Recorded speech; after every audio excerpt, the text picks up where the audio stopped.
like to apologize, Walker. I feel like I was a little fired up in that segment. I got a little excited, a little frustrated, and I just want to apologize for my tone.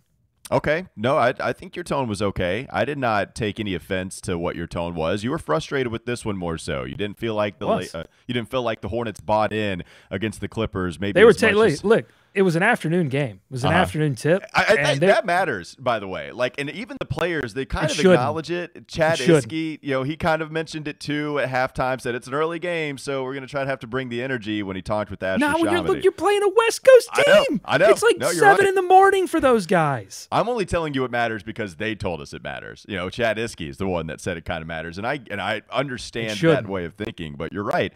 Yeah, it certainly did in this one. Another thing is, it's the second straight game where the bench has been outplayed. And so if you look at the Clippers, big time plus minus numbers in favor of the Clippers in this one. And then against the Lakers, we all knew, Austin Reeves comes in, 16 points. Kent Bazemore, 13 points. Melo, 19. Plus minuses of really almost all in the double digits. And it wasn't working for Charlotte's bench. PJ Washington, 3 of 8 against the Lakers, 3 of 14 against the Clippers. He kind of got out of that slump a little bit, and then he went right back down to not shooting so well, even if the season totals aren't all that bad. Yeah, I do want to talk about PJ's offense just for a moment here, because one of the things that I bought into for him improving offensively coming in from last year to this was that the 2-point percentage would not be as bad. And it's true, it's not as bad, but man, it's still not very good. And I think that is the lack of size, where if you're going to constantly play PJ at small ball 5, where he's still good and he still helps this team more than he hurts him, you just can't really expect him to score down low. And he was looking for his shot a lot against the Clips. My brother was watching the game, and he said, why is PJ looking for his shot so much so? Like, he had a lot of attempts in this game against the Clippers. Wrong team to do that again. Yeah.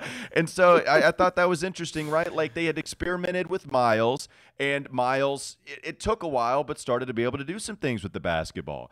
They experimented with PJ. PJ didn't have even the same kind of improvement Miles did, and you're seeing, I thought this was a game against the Clips where you saw that, shoot threes, make smart reads, play very good defense, and have a killer small ball lineup. That's what you're getting from PJ. Putting it off the deck or putting it on the deck, like, not really his game, and not really looking for his shot is something I want him to do. Yeah, I mean, I don't think of PJ Washington this season as a 2-point player at all. Really. I mean, I think of PJ, if PJ Washington is going to be a threat offensively, it's going to be because teams are leaving him wide open from 3 and he's knocking them down.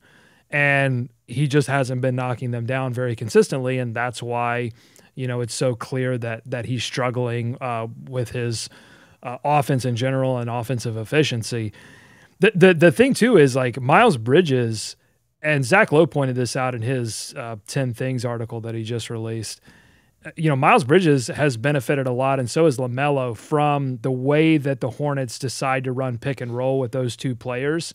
It gets them moving downhill in a way that really disadvantages the defense. And you saw LaMelo just tear the Clippers apart inside. I mean, when he gets his head down, he's just able to score so effectively because he's so crafty. And, he might not be the most explosive driver, but he's crafty.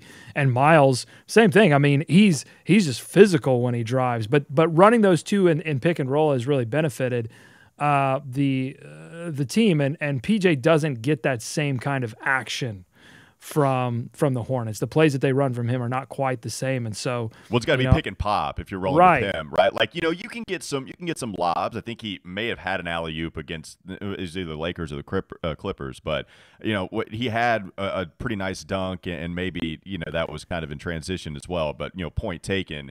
Miles is a lot more physical. He can finish at the rim a lot better than what PJ can, who you just kind of want to pop. Yeah, and I thought, PJ's not the only guy that needs to get his 3 back. I mean, LaMelo wasn't very good from 3 in this one. The Hornets had wide open looks in this game. Now the Clippers were locking them down inside and preventing some offense being manufactured there.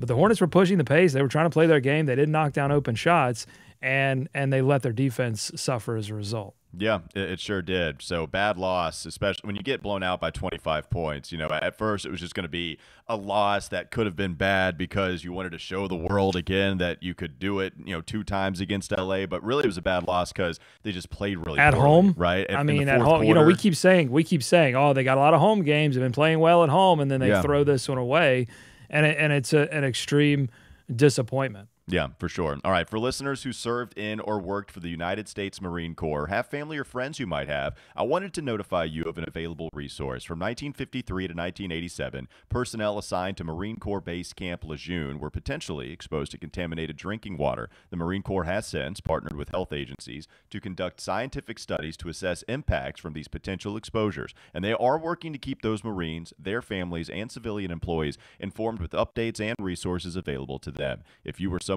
you know may have been at Camp Lejeune during those years, please consider registering with the Camp Lejeune Historic Drinking Water Notification Database. You can learn more and register at www.marines.mil/CLwater. That's www.marines.mil/CLwater. Let's continue to talk about the Hornets' letdown of a weekend, what's on the horizon, a little bit of a rest before their next game against the Celtics on Wednesday. That's still to come. The last segment, Locked On Hornets podcast. This is Locked On Hornets. All right, so we've got Al, or we've got the question how. Like, how did Miles do that? Can you help us end this debate with so much, an unbelievable amount on the line? Doug, I respect you to the nth degree, but Walker, I'm telling you, it was just, every single person who saw that reacted that way. Some of us just are tighter than others, and I just had to release this from my body. It's time for more of the Locked On Hornets podcast.